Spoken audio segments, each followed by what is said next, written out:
Remarquez, quand Jésus sort de l'eau, le ciel s'ouvre au-dessus de sa tête. Quand Jésus sortit de l'eau, la Bible dit que le ciel s'ouvrit au-dessus de lui. Et la voix se fit entendre. Celui-ci est mon fils bien-aimé, en qui j'ai placé toute mon affection. Et la Bible dit, je vis l'Esprit descendre sur lui comme une colombe. Au même instant, Jésus fut rempli de l'Esprit et animé par l'Esprit, il fut poussé dans le désert 40 jours, 40 nuits. Et alors, il revient du désert. Et voici ce que la Bible nous dit dans le chapitre, plutôt dans le verset 14 de ce livre de Luc, chapitre 4. Il revient du désert revêtu de la puissance de l'Esprit. Dis à ton ami, la rencontre avec Dieu dans le désert. Est-ce que vous savez qu'il existe un désert? Est-ce que vous savez que dans le ministère de Dieu, dans l'œuvre de Dieu, il existe un désert? Il existe.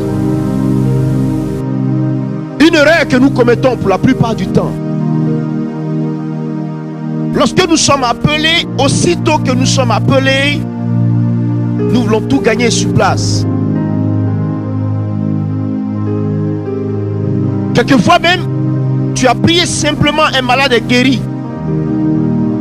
Et tu penses que tu es déjà arrivé au top. Frère, regarde quelqu'un, dis-lui frère.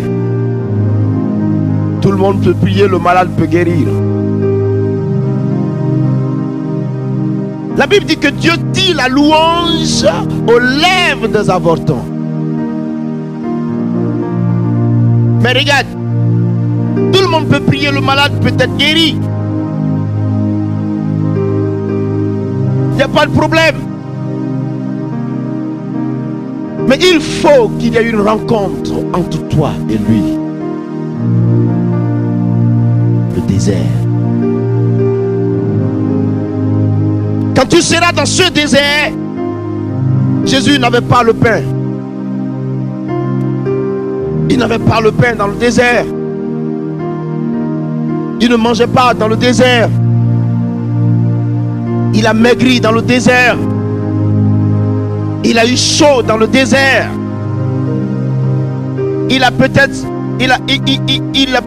s'est lamenté, je ne sais pas, la Bible ne nous le dit pas, mais dans le désert, on se lamente.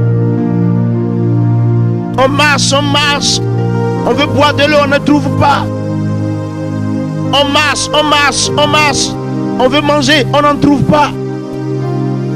Le peu d'eau que nous avions en réserve est fini. On se pose la question, le bidon va finir, c'est la dernière goutte, qu'est-ce que je vais faire après? On se dit qu'on est en face de la mort. Et même beaucoup commencent à haïr Dieu. Beaucoup même commencent à remettre en cause leur appel au service de Dieu. Et le diable parle à ton esprit. Tu es sûr que Dieu t'a appelé à le servir? Tu es sûr que Dieu t'a appelé? Regarde comment tu es. Tu n'as rien. Tu ne trouves rien à manger. Tu n'as même pas d'eau. Tu ne peux pas payer ta maison. Tu es dans l'espace. Tu n'as rien du tout. Retourne.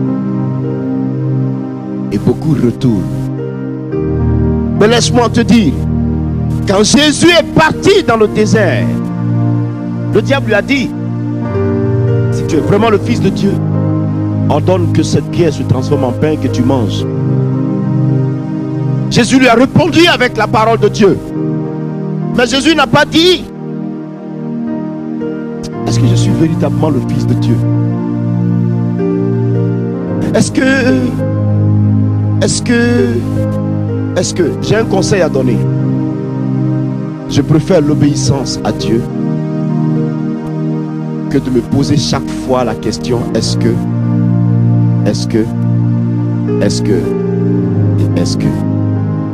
obéis. Quand tu auras obéi, Et tu verras. Le désert existe, frère. Peut-être que tu traverses le désert ce soir. Mais laisse-moi te dire, dans le désert, il y a des animaux dangereux. Dans le désert, il y a la sécheresse. Dans le désert, il n'y a pas la richesse. Dans le désert, il y a la chaleur. Dans le désert, il y a des épines.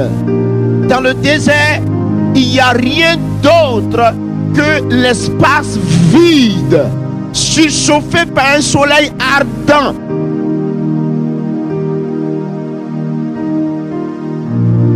Alléluia.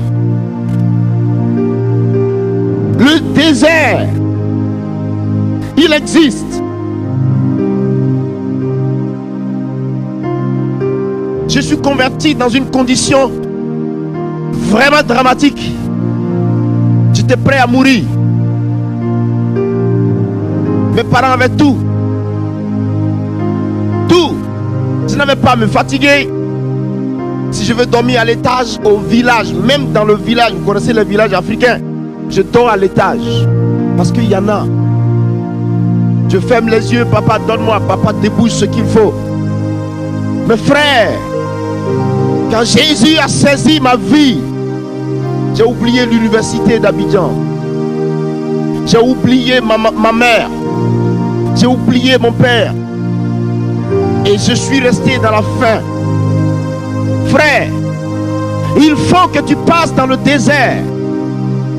Pas pour une malédiction, c'est pas une malédiction. Mais dans le désert, on apprend à connaître Dieu au pied de son mur. Dans le désert, on apprend à connaître Jésus au pied de sa croix. Dans le désert, on apprend à découvrir qui est la personne de Dieu.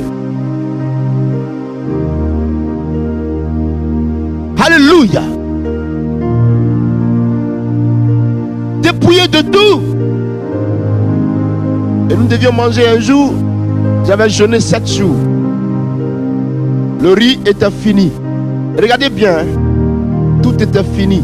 Il n'y avait plus rien dans la cuisine. J'arrive. Je sortais d'un jeûne de 7 jours. Je n'avais pas mangé pendant 7 jours. Je demande à ma tutrice, est-ce que je peux manger les gratins? Vous connaissez les gratins? Le fond. Quand on a tout raclé, il y a un dernier fond. Les croûtes. Voilà, c'est noir comme ça, pasteur. Voilà. Les croûtes étaient devenues un espoir pour moi ce soir-là. Il n'y en avait plus. J'espérais manger les croûtes et dormir. Je dis à ma tutrice, est-ce que je peux avoir ces croûtes-là pour manger? Vous savez comment elle m'a regardé? Comme ça, au pied, jusqu'en haut, de là-haut, jusqu'au bas, du bas, jusqu'en haut, 3 fois. Et elle me fait ça, comme ça. J'ai attrapé ma tête comme ça. Il y a eu un déclic dans mon esprit. Je dis, je suis sûr que ma mère est en train de gaspiller toute la nourriture ce soir à la maison. Je suis sûr que dans la cuisine, il y a tellement à manger ce soir, elle va tout jeter à la poubelle. Et je suis ici, je suis lorgné à cause des croûtes. Ce jour-là, j'ai dit, je comprends aujourd'hui qu'on ne voyage jamais avec son champ. On ne voyage jamais avec son puits. On ne voyage jamais avec sa maison. Celui que tu es chez toi n'est pas celui que tu es chez l'autre. Cependant, j'ai appris ce jour-là. Alléluia.